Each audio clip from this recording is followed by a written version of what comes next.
আসলে এই পবিত্র মাহফিলে ছিল ইসলামের সাথে আমি ওতপ্রোতভাবে জড়িত।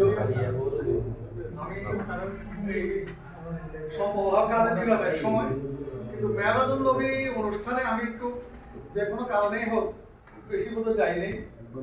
তো আমরা আসলে দেখতাম যে নাসিরউদ্দিন মামা তার চেষ্টা, মাহমুদুল ইসলাম চৌধুরী বা বিভিন্ন ব্যক্তিদের কাছ থেকে গিয়ে তিনি এই ফান্ডটা সংগ্রহ করতেন এবং খুব বিফিটিং ওয়েতে খুব সুন্দরভাবে এই মেরাজুন নবীটা উদযাপিত হতো।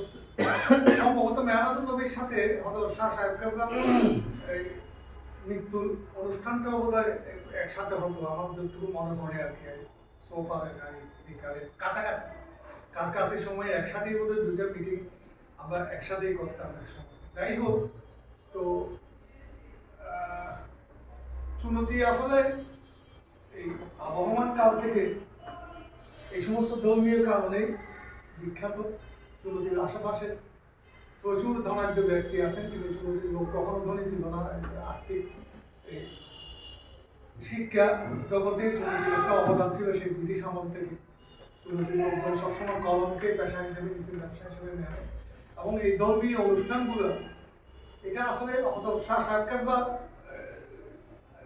দুনেই আমাদের বিবাহিত যেটা ধর্মীয় এই সমস্ত এই যে সিরাতুন নবী সাল্লাল্লাহু আলাইহি ওয়াসাল্লাম বা মেরাজুন নবী এই ইয়াগুলো আমাদের নতুনভাবে শুরু হয় এবং একটা গণজোয়ার আসে, আমি বলবো।